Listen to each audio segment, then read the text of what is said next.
What's up, YouTube? This your girl, Shanna. I'm back with another video. Today I'll be doing another reaction video on do all black people think the same? Before I get into it, like, comment, subscribe, turn notifications so you miss anything that I drop, and let's get right into it.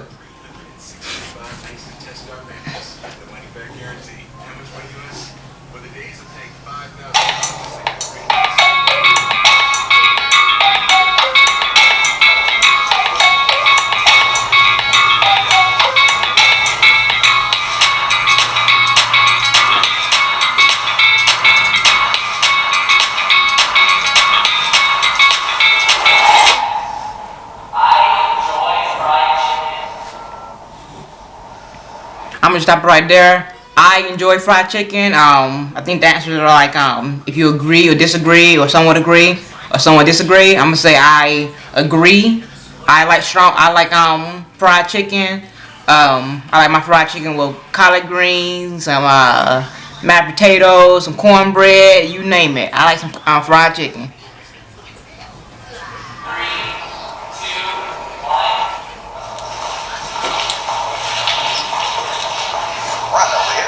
And most of them said yeah.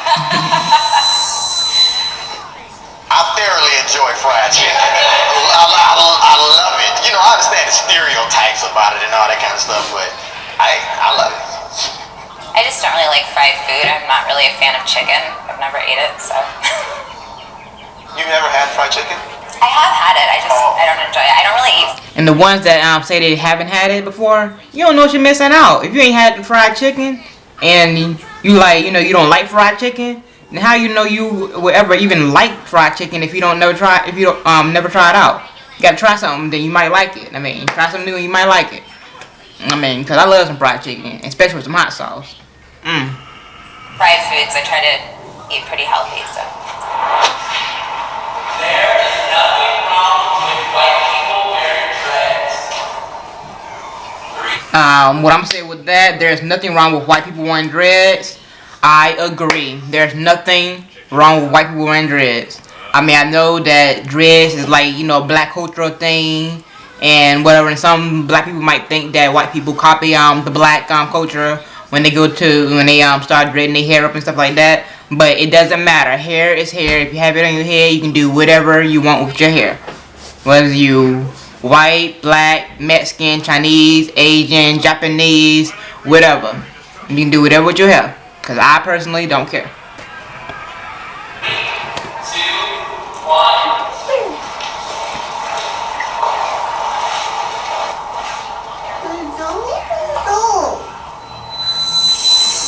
feel like I'm always on the wrong side. Would you guys be offended if I had dreads, since I'm biracial, since I'm half black and half white? So where's the line? Like if someone's a quarter black? I'm not gonna sit there and come to your face and be like, you're not 100% black, therefore you can't. Like, that's not my place. However, if you're a white person and you have dreads in your hair, it's like, what does that mean to you? And you're not even wearing them right. Like, you don't even wash them. And with what she said right there, like, you're a white person, what do the dreads mean to you? You're not wearing them right. It don't matter if you're not wearing them right. It don't matter if the white person or whatever race is not wearing the dreads right. They want to wear dreads the way they want to wear dreads. They like it. That's them. I mean, with the meaning to it, it really doesn't.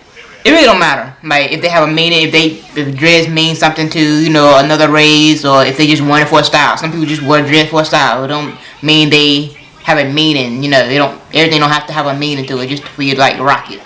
I mean, it's your head, like I said. I just don't see how a race can own a hairstyle. To be honest, like, hair is hair. There's all kinds of hairstyles in Africa. I still don't think that like a single race group can say, this one hairstyle, nobody else can do it but me. Right. Okay. Where say Kanye West is invited to a cookout, I'm guessing they thinking like, he's black, and they feel like, black people invite any black person to a cookout just because they're black. I'm thinking that's what it's saying. They're saying Kanye West is invited to a cookout and he's black, and if you don't know him, because he's black, he's gonna be invited to the cookout. I think it's not. I mean, just because you're Kanye West, just because don't mean you're invited to a cookout. No matter who you are, I mean, like, you still gotta be, like, I don't know. But I'm gonna just say no. 3, 2, 1.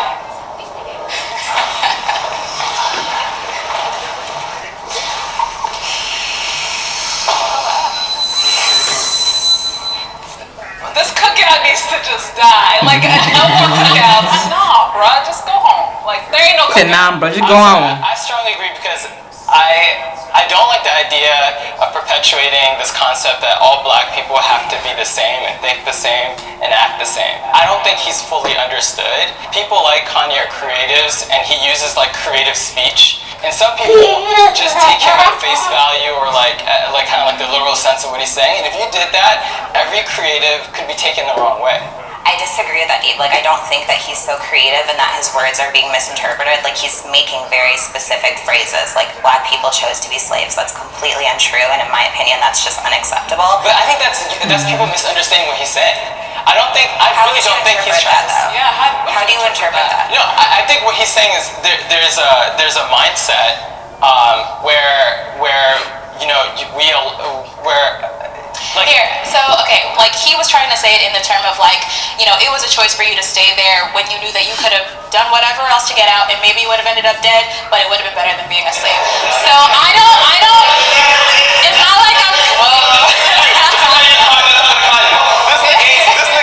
This negates the millions of people who did. Don't you believe that today there are people whose mindset they're corporate slaves or they're people You gotta be careful with the language you use. Kanye's an artist, he's a lyricist. So you can't say stuff like that. Because He's using some people metaphors. haven't learned their history yet. And some people don't know that it was millions and millions and millions of blacks who fought oppression, who fought slavery. but you're right in that he needs to be more conscious of his word choice because there's not everybody who's going to understand that. And that's why I say yeah. somebody as smart as Kanye, I think he's doing this for shock value and for money. And if he's doing that, he's setting people back. And that's why I can't rock with him on that. What scares me is the second somebody speak in PC or not, or they're able to articulate what they're trying to say well or not, that they're excluded from cookouts and from a culture and from your identity. And I think that's scary because I'll tell you right now, the more we treat people who are different and isolate ourselves even, I think the worse it is for us long term. And to be honest, we're going to drive more and more people to have closeted feelings and emotions. And this goes back to people saying like would you rather have a racist next to you that's hiding it, or would you rather have a racist next to you that's letting you know how they feel and you know where they're coming from? Cool, and I agree with you. And that's why I'm in the disagree column. He can come eventually once we have some conversations. But right now, I don't need that kind of foolishness around the children.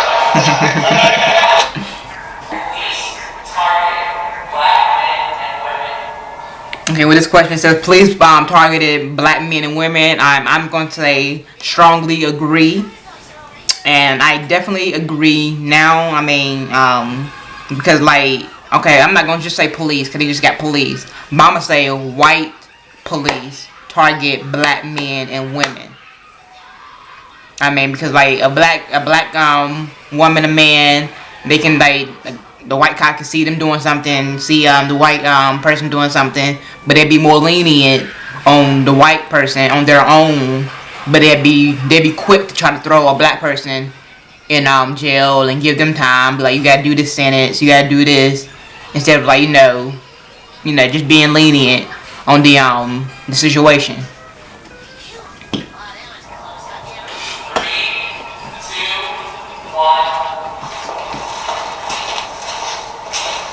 Yeah, I'll agree.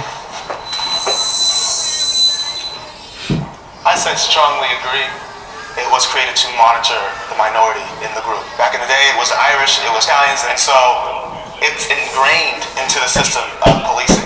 And that's the problem. I think we have to reframe what policing is now. And until we do that, it will always be targeting people of color because that's what it was created to do. I see it as like there's a little bit of a socio-economic piece to it. It's like kind of saying the SEC mostly prosecutes white people through like years of institutional racism, you know, where there's poverty and there's communities that are kind of like have created this like perfect storm of issues, like whether it's legal issues, people robbing each other, selling drugs or whatnot. You know, the idea is if you police that neighborhood more, you're gonna have more of them. Can I ask you, Nick? Can I ask you, like, do you feel like there are equal amount of arrests happening on Wall Street that are happening in the hood?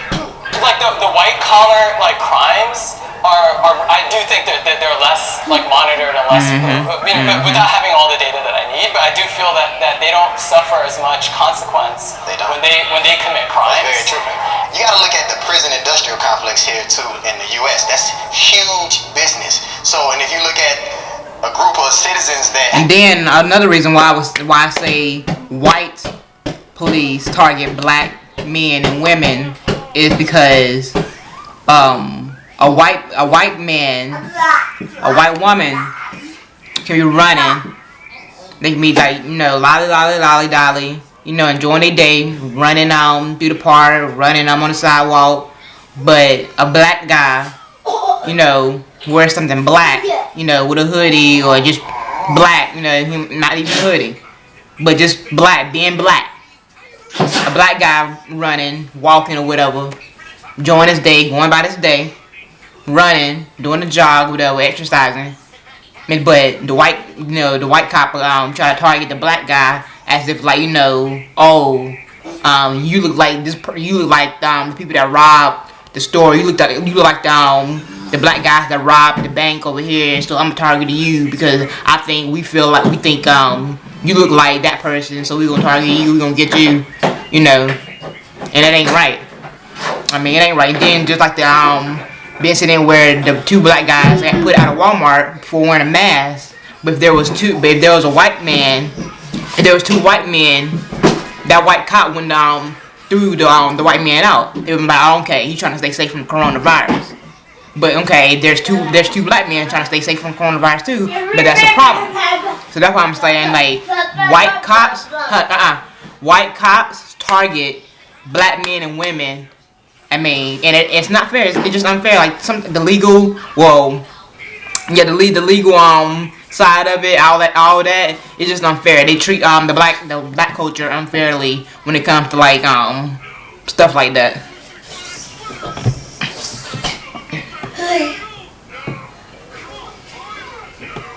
Continue the video.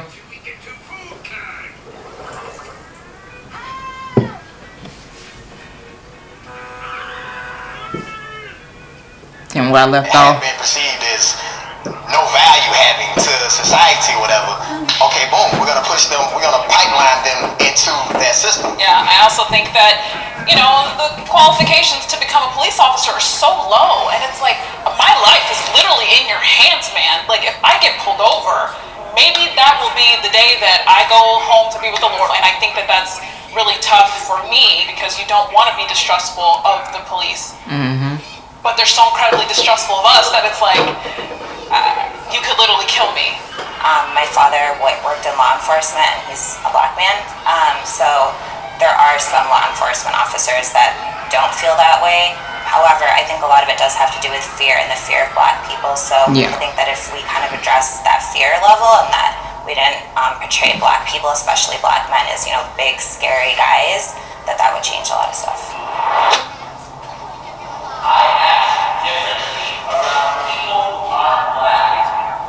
The question says, I act differently around people who aren't black. I'm going to say no, I don't. I'm myself, no matter who I go around, whether you white, Asian, Chinese, mixed, wherever you are, I'm myself. I'm not going to change for nobody. I'm not going to change my voice. I'm not going to change how to talk white. I'm not trying to talk Mexican.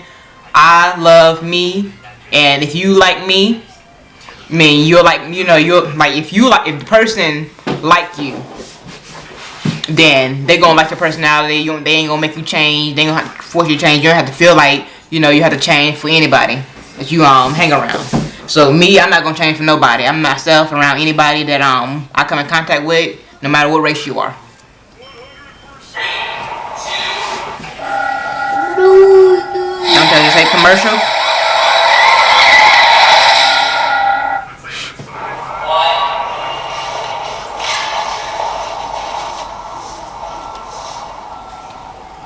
Moonwalking, which one?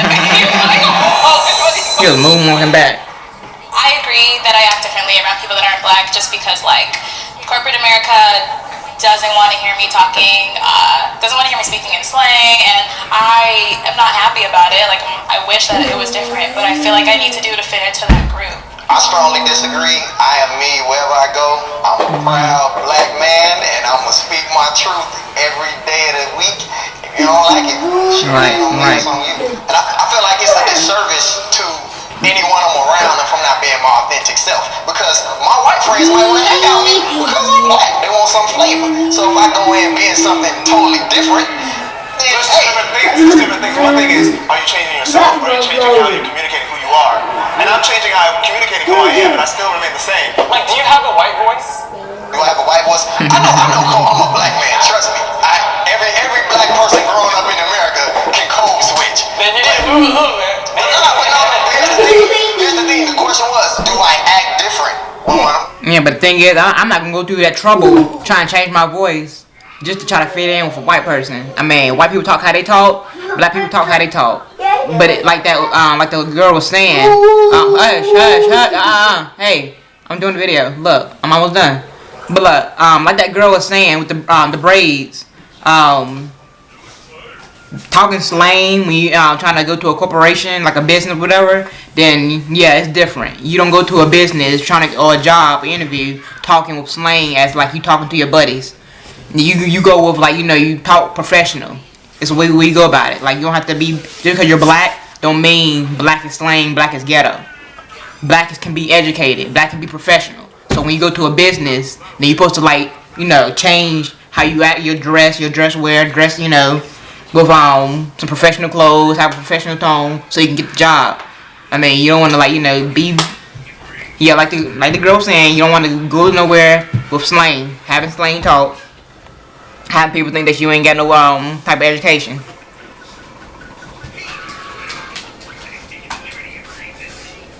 Sorry, my video, y'all. I be talking too much. My video be stopping. All right. when I'm in different surroundings. And no, but see, how would I ever be accepted if I'm always code switching? That means I'm always acquiescing to something else. You see what I'm saying? So in order to be accepted, you gotta bring you. Yeah. Do you guys, when you say code switch, do you mean you change the actual words you say, or do you mean you change the tone of your voice? I change how I say it, and I change what I say. I'll walk into a business meeting different than how I walk into the basketball court. So that's me changing to fit the scenario to benefit the end goal. And I don't view that as a negative. I view that as me focusing on what the end goal is.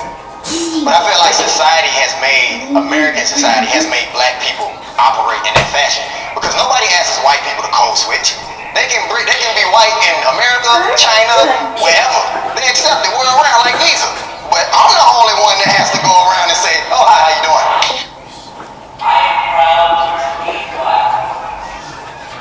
Question says, I am proud to be black. Was not the question. It says, I am proud to be black.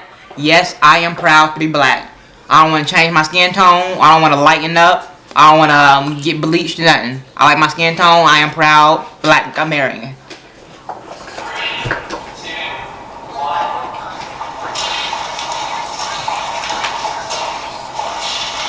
Well, all right, y'all. That's what I'm talking about.